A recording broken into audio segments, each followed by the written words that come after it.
Viewer and listener अस्सलाम वालेकुम। आज का टॉपिक है बजट लाइन। कांस्टेंट लाइन भी कहते हैं इसे, एक्सपेंडिचर लाइन भी कहते हैं और प्राइस लाइन भी कहते हैं। और इसके अलावा इसमें शिफ्टिंग और इसकी जो है रोटेशन भी बताएंगे। लेकिन टॉपिक शुरू होने से पहले मेरी वीडियो को लाइक करें और सब्सक्राइब करें और शेयर भी करें। बजट लाइन शुरू करने से पहले इसका तारफ़ इंट्रोडक्शन कर से करते हैं। ख़त अदम तरजीह एक ऐसा ख़त है तो दो अशा एक्स और वाई के उन मजमू को ज़ाहिर करता है जिनके दरमियान सारे वगैर जानबदार रहता है। अब ये बजट लाइन है, price line, budget line, shifting and rotation of budget line. Budget line क्या है? Budget line is a curve which shows different combination of two goods such as X and Y which a consumer can purchase while the consumer income price of X and price of Y are given। Budget line एक ऐसा ख़त है जो दो अशिया X और Y के उन मजमू को ज़ाहिर करता है जो सारिफ अपनी दी हुई आमदनी से ख़रीद सकता है। X और Y अशिया दोनों की कीमतें दी गई हैं। टेबल है, इसको बजट सेट भी कहते हैं। इसमें कम्बिनेशन दिखाए गए हैं। सारिफ की इनकम 10 रुपये दी गई है, एक्स आई की कीमत 2 है, वाई की कीमत 1 है। अब बजट इक्वेशन के ज़रिए जो है ना हम बता रहे हैं, ये कम्बिनेशन दे गए A B C D E और ये क्यू एक्स की क्वांटिटी हमने दर्ज कर दी है 0 1 2 3 4। अब जो है ना हम बता रहे हैं कि अब वाई की क्वांटिटी किस तरह निकालेंगे। ये इक्वेशन है, ये हमने पहले जो है मकदार एक्स की 0 लिया है, इसकी प्राइस 2 है और हम जो है ना 10 रुपये अब जो है ना वाई पर खर्च करेंगे क्योंकि हमने सारे अमाउंट खर्च करने हैं। तो 10 के 10 खर्च हो जाते हैं वो वाई पर। अब 20 कम्बिनेशन पे आते हैं तो प्राइस उसकी 2 है, हमने 1 यूनिट लिया है और बाकी जो है ना वाई पर जो है ना 8 रुपये खर्च करेंगे। इस तरह जो है ना 8 और 2 10 हो जाएंगे, 10 10 के बराबर हो जाएंगे। ये वाई पर 8 हैं। अब सी कम्बिनेशन पर आते हैं तो एक्स के 2 यूनिट लिए हैं, प्राइस 2 है और उसके बाद जो है ना वाई के हमने 6 लेंगे, ये 4 + 6 ये हो जाएंगे 10 बराबर है 10 के। अब उसके बाद आते हैं डी पे, ये 3 जो है ना क्वांटिटी ऑफ एक्स लिया है, एक्स की मकदार बढ़ा रहे हैं और उसकी जो है ना प्राइस 2 है और हम जो है ना ये 6 उस पर खर्च हो जाएंगे और 4 इस पर, ये 10 10 के बराबर हो जाएंगे। इस तरह इसकी क्वांटिटी ली है 4। अब आते हैं ई कम्बिनेशन पर। ई जो है ना क्यू एक्स 4 है और इसकी प्राइस 2 है। अब बचते हैं 2 रुपये, हमारे जो है ना 10 बराबर है 10 के। इस तरह जो है ना हमने ई कम्बिनेशन पर वाई की जो मकदार ली है वो 2 है। क्यू एक्स 0 1 2 3 4 और क्यू वाई 10 8 6 4 2। एक्स की मकदार बढ़ा रहे हैं, वाई की मकदार कम कर रहे हैं। इस तरह जो है ना ये बजट इक्वेशन के ज़रिए जो है ना हमने इसको हल करके वाई की मकदार नोट कर ली है। अब उसके बाद जो है ना हम डायग्राम बनाते हैं कि डायग्राम जो यहाँ पर ओ वाई कम्बिनेशन है और यहाँ पर ओ एक्स के यूनिट, ये ओ एक्स खाता है, ये ओ वाई खाता है। यहाँ पर एक्स के यूनिट बताए गए हैं और यहाँ पर वाई। और पहले जो है ना ए कम्बिनेशन पर हमने एक्स की मकदार जो ली है वो 0 है और इसके बाद y की जो है ना हमने ली है 10 और ये नुक्ता A ले लिया। अब उसके बाद B कम्बिनेशन पर आते हैं, x की मकदार 1 है और y की जो है ना 8 है। हमने 2 और 8 के सामने ये एक और नुक्ता ले लिया।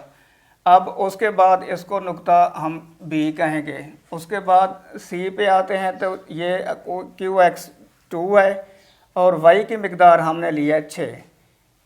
ये 1 पे ये 0 था, ये 0 पे 10 था, 1 पे जो है ना वो ये हो गया 10, ये B की मकदार ली है। 1 पे हो गया ये 8, 0 पे ये 10 है, हमने नुक्ता A लिया और इसके B पर आती है तो वो 1 है, ये फिर हो गया 1 और 8 के सामने एक नुक्ता B लिया। उसके बाद आते हैं 2 पे और 2 पे जो है ना इसकी मकदार है ये 6, ये नुक्ता C लिया। उसके बाद आते हैं 3 पे, तो ये है 4, ये नुक्ता डी लिया। उसके बाद जो आते हैं ई पे, तो 4 2 है, तो ये नुक्ता लिया ई। हमने इन नुकात को मिलाया तो हमें जो है ना बजट लाइन हासिल हो गई ए जी। बजट लाइन का जो झुकाव है ये खात ऊपर से नीचे बाएं से दाएं, इसकी स्लोप जो है ना नेगेटिव है। जिस तरह इंडिफरेंस कर्व की स्लोप नेगेटिव है, डिमांड कर्व की स्लोप नेगेटिव है, पीपीसी कर्व की स्लोप नेगेटिव है। हम एक चीज़ बढ़ा रहे हैं, दूसरी को कम कर रहे हैं, जिसकी वजह से ये खत ऊपर से नीचे बाएं से दाएं जाने, और ये बताता है कि हमने एक चीज़ को बढ़ाया और एक चीज़ को कम कर दिया है। इस तरह यह खत हमें हासिल हुआ। ए बी सी डी नुकात को मिलाने से हमें बजट लाइन हासिल हुआ। इस तरह सारिफ की पूरी आमदनी में खर्च हो जाती है, और सारिफ दोनों अशिया जो है ना वो अपनी जो है ना कम्बिनेशन ख़रीदता है। इस तरह जो है ना अगर हम शिफ्टिंग जो होती है, अगर सारिफ की आमदनी पहले थी 10, आई थी 10, अब हो जाती है उसकी जो है ना बढ़ जाती है, वो इनकम हो जाती है 20, तो ये ख़त जो है ना ऊपर शिफ्ट हो जाएगा। इनकम बढ़ने से ख़त जो शिफ्ट हो जाएगा ऊपर हो जाएगा। ये शिफ्टिंग ऑफ बजट लाइन है। अगर इनकम जो है ना वो 10 से 5 हो जाती है, इनकम कम हो जाती है, तो डिफरेंस वो बजट लाइन जो है, इनकम अगर 5 हो जाती है तो बजट लाइन जो है ना नीचे शिफ्ट होगी। इस तरह जो है ना ये बजट लाइन की शिफ्टिंग का दारोमदार सारिफ की आमदनी पर है। अगर आमदनी बढ़ेगी तो ये बजट लाइन ऊपर शिफ्ट होगी, अगर आमदनी कम होगी तो बजट लाइन नीचे शिफ्ट होगी। इस तरह जो है ना सारिफ की शिफ्टिंग का अमल जो है ना बजट लाइन का वो कंप्लीट हुआ। उसके बाद रोटेशन क्या होती है? रोटेशन ये होती है कि इनकम जो है ना वो सेम रहती है, और इस तरह अगर एक्स शेयर की कीमत पहले 2 रुपये थी फिर 3 रुपये हो जाती है, तो ये एक्स शेयर का खत जो है ना ये रोटेशन फिर ये हो जाएगी, क्योंकि कीमत बढ़ने से एक्स शेयर की कीमत बढ़ने से एक्स शेयर की मिकदार कम लेंगे। अगर एक्स शेयर की कीमत जो है ना वो पहले 2 थी तो फिर 2 से कम होकर जो है ना अगर 1 रुपया हो जाती है, तो वो जो है ना जो ही शेयर की कीमत कम होती है तो उसकी जो है ना ज़्यादा मिकदार लेंगे, तो ये रोटेशन इधर चली जाएगी। इस तरह एक्स शेयर की मिकदार हमने ज़्यादा ली है।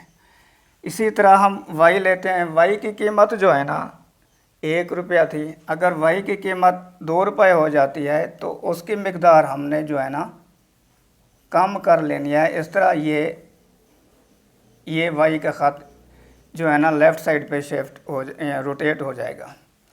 और उसके बाद अगर वाई शेयर की कीमत कम हो जाती है तो उसकी मिकदार हमने ज़्यादा ली है। ये ख़त इधर चला जाएगा।